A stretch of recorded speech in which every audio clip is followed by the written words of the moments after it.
जय हिंद दोस्तों, आप सभी का बहुत बहुत स्वागत है आपके अपने YouTube चैनल विजय जीएस वर्ल्ड फैमिली में। दोस्तों, वीडियो को स्टार्ट करने से पहले वीडियो को लाइक, सब्सक्राइब और कमेंट करना नहीं भूलना है। तो दोस्तों, आज का जो हमारा चैप्टर है वो बहुत ही अच्छा होने वाला है, लेकिन आपको सबसे पहले इस कोटेशन को जानना है।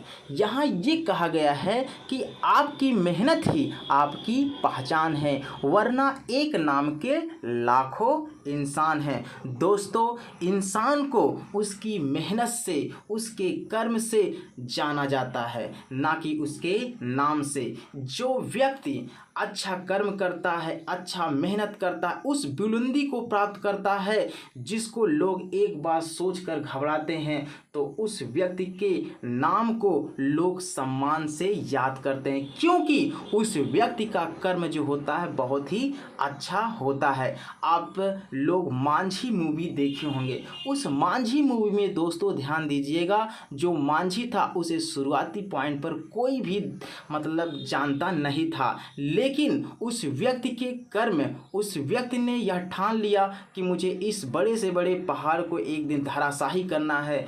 तो उसने अपने हथौड़े और छेनी के बल पर उस पहाड़ को क्या कर दिया, धराशाही कर दिया।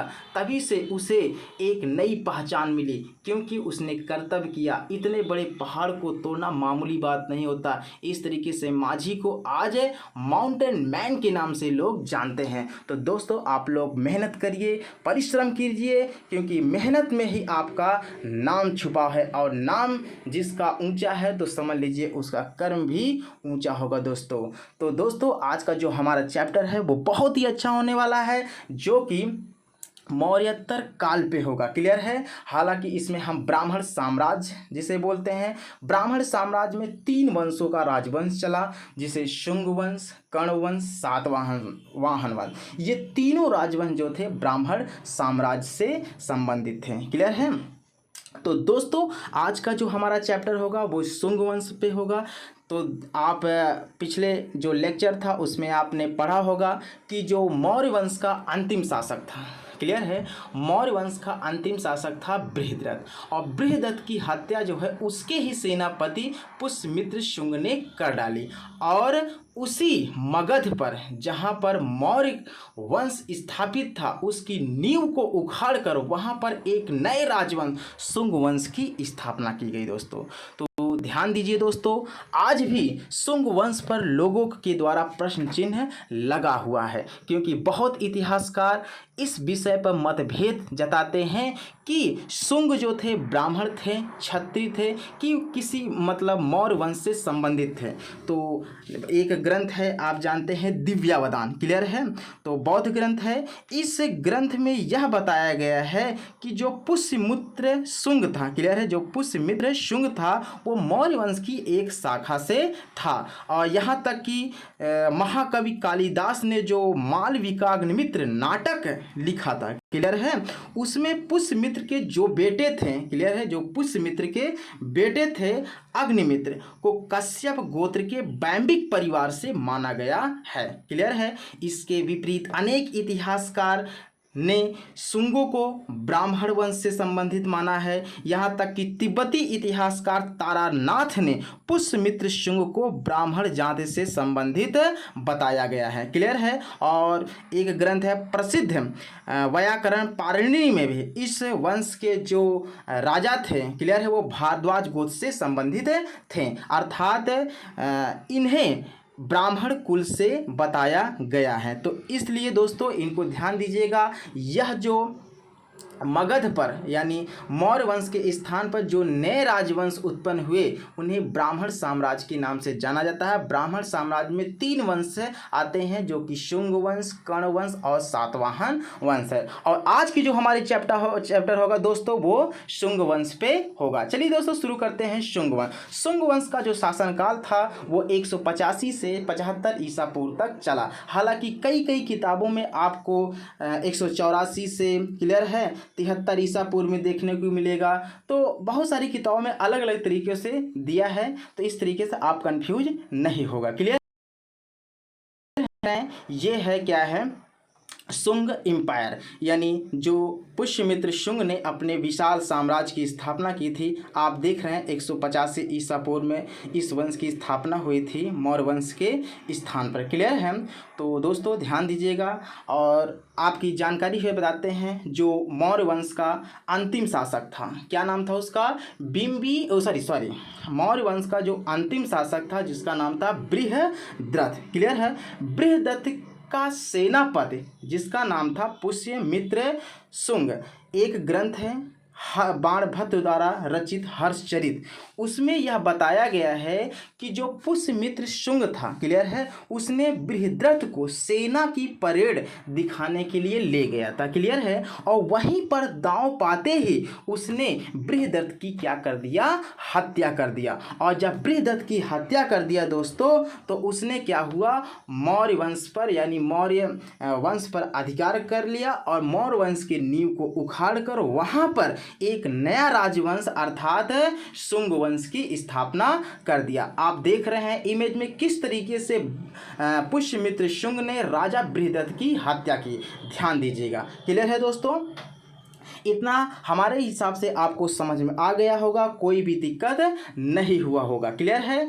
तो ये है शुंग वंश। शुंग वंश देख रहे हैं किस तरीके से इसका एक विशाल साम्राज्य है, आप मैप में देख सकते हैं। क्लियर है? और इस तरीके से हम बात करते हैं पुष्यमित्र शुंग की। तो हम बात करेंगे आज जो पुष्यमित्र शुंग द्वारा कुछ युद्ध महत्वपूर्ण लड़े गए हैं, जैसे हम बात करेंगे विदर्भ से युद्ध। क्लियर है? विदर्भ से युद्ध जो था इसके शासनकाल का प्रथम युद्ध था। तो ध्यान दीजिएगा, पुष्यमित्र के शासनकाल की जो प्रथम घटना थी, क्लियर है, उसका था विदर्भ से युद्ध। क्लियर है? जो विदर्भ का राजा था दोस्तों, उसका नाम था जो कि मौर्य सम्राट के मंत्री का संबंधी था। एक चीज जानते हैं दोस्तों, जब सम्राट अशोक का मृत्यु हो गई तो उसके बाद मौर्य वंश में जितने भी राजा हुए सभी क्या थे? अयोग्य थे। और बृहद्रथ भी एक अयोग्य राजा था। तो इस तरीके से जो बृहद्रथ था उसका जो राज दरबार था, क्लियर है, वो दो दल में बढ़ गया था। एक दल का जो नेतृत्व था वो राजमंत्री करता था और दूसरे का वो सेनापति पुष्यमित्र शुंग करता था। क्लियर है? जब जानते हैं पुष्यमित्र शुंग जो था बृहद्रथ की धोखे से हत्या कर दिया, तो उसके बाद क्या हुआ? जो राजमंत्री और उसके जो भी संबंधी थे उनको क्या कर लिया? पुष्यमित्र शुंग ने बंदी बना लिया। क्लियर है? और जब बंदी बना लिया तो उसके बाद आप जानते हैं बृहद्रथ जो आपका विदर्भ का राजा था यज्ञसेन, क्लियर है, जो विदर्भ का राजा था वो यज्ञसेन, उसने अपने आप को क्या कर दिया? स्वतंत्र कर दिया। जब उसने अपने आप को स्वतंत्र कर दिया तो इसकी जब खबर पुष्यमित्र शुंग को लगी तो उसे बहुत ही तकलीफ हुआ, बहुत ही गुस्सा हुआ वो। तो उसने क्या कर दिया? अपने बेटे अग्निमित्र को, क्लियर है, अपने बेटे अग्निमित्र को विदर्भ पर आक्रमण करने के लिए भेज दिया। और वहां पर जाने के बाद अग्निमित्र ने उसे क्या कर दिया?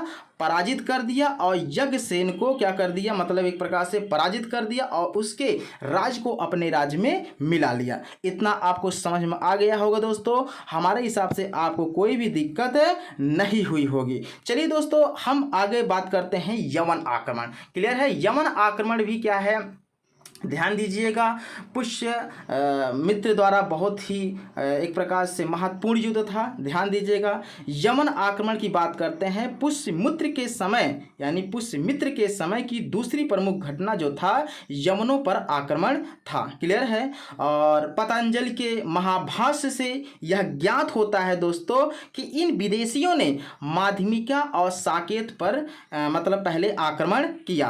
पुनः गार्गी संहिता के आधार पर यह भी कहा जाता है कि मथुरा, पांचाल देश तथा साकेत से होते हुए यवन कुसुमपुर, पाटलिपुत्र तक पहुंच गया था। क्लियर है? और इन आक्रमणकारियों का जो नेता था डिमिट्रियस था। क्या था? डिमिट्रियस। परंतु उसे अधिक दिनों तक सफलता ना मिल सकी। ध्यान दीजिएगा, पुष्यमित्र ने जो था जब विदर्भ की ये सब कहानी सुनी तो उसने अपने पौत्र वसुमित्र को उनका सामना करने के लिए भेज दिया दोस्तों।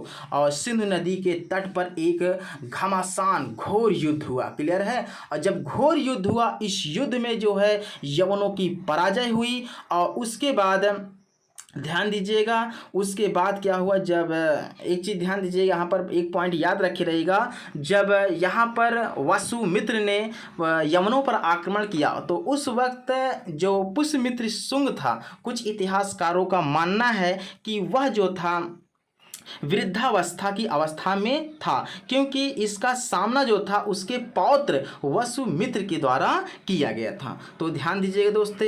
उसके बाद पुष्यमित्र जो था, ध्यान दीजिएगा, अश्वमेध यज्ञ कराया था। अश्वमेध यज्ञ अगर आप रामायण जैसे मतलब रामायण देखे होंगे तो उसमें अश्वमेध यज्ञ का वर्णन किया गया है, ध्यान दीजिएगा।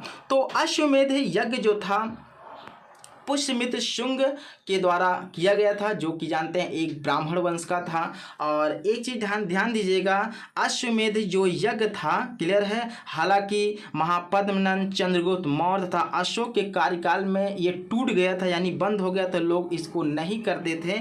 लेकिन पुष्यमित्र शुंग ने इस यज्ञ को पुनः किया था, क्लियर है। और एक चीज ध्यान दीजिए, यह जो यज्ञ था पुष्यमित्र ने 2 अश्वमेध यज्ञ किए थे। यह घटना पतंजल के महाभाष्य, मालविकाग्निमित्र और अयोध्या के शिलालेख से भलीभांति प्रकट होता है।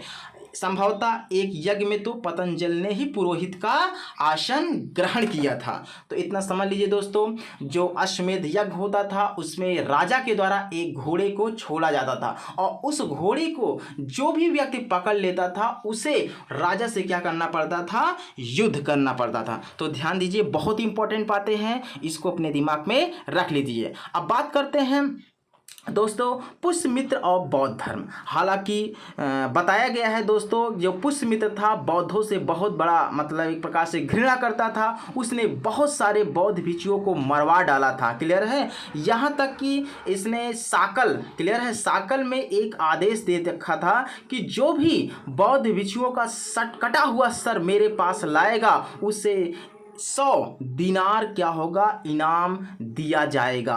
तो दोस्तों इस प्रश्न से यह अर्थ निकलता है कि पुष्यमित्र शुंग जो था वो बौद्ध धर्म से बहुत ज़्यादा नफरत करता था। लेकिन यहाँ पर इतिहासकार ये भी मत अपने दर्शाते हैं कि दोस्तों अगर पुष्यमित्र शुंग बौद्ध धर्म से नफरत करता होता तो क्यों भरहुत का स्तूप, क्लियर है, और सांची के स्तूप के चारों ओर जो चार दीवारी है उसका क्यों निर्माण करवाता, क्लियर है।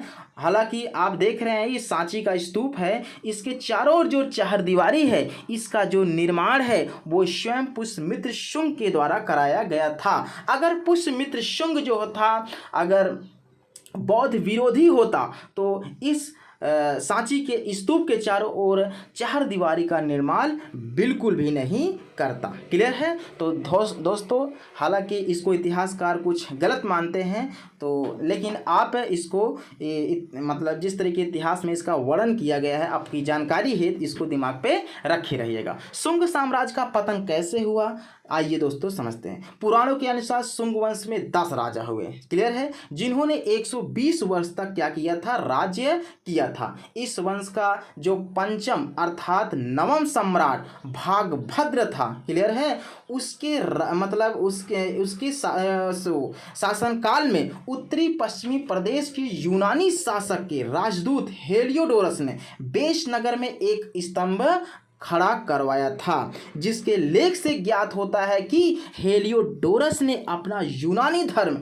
छोड़कर भागवत धर्म अंगीकार कर लिया था। शुंग वंश के राजाओं की सूची क्रमशः इस प्रकार है, जैसे शुंग वंश में 10 राजा हुए, जैसे हमने बताया पुष्यमित्र शुंग, अग्निमित्र, सचेष्ट, वसुमित्र, आद्रक, पुलिंद, घोष, वज्रमित्र, भागवत, देवभूत। और इस वंश का जो अंतिम राजा था दोस्तों उसका नाम था देवभूत, क्लियर है। तो ध्यान दीजिएगा, देवभूत को एक दूसरे ब्राह्मण वासुदेव ने, क्लियर है, उसकी क्या कर दिया, हत्या कर दिया। और हत्या करके जो शुंग वंश था उसके नींव को उखाड़कर वहीं पर कर्ण वंश की स्थापना कर दी। कर्ण वंश का जो शासनकाल था वो 73 ईसा पूर्व से 28 ईसा पूर्व तक चला, क्लियर है। इस वंश में कुल एक ध्यान दीजिए, कुल इसमें मतलब एक प्रकार से यह जो राजवंश था इसमें कुल 4 राजा हुए थे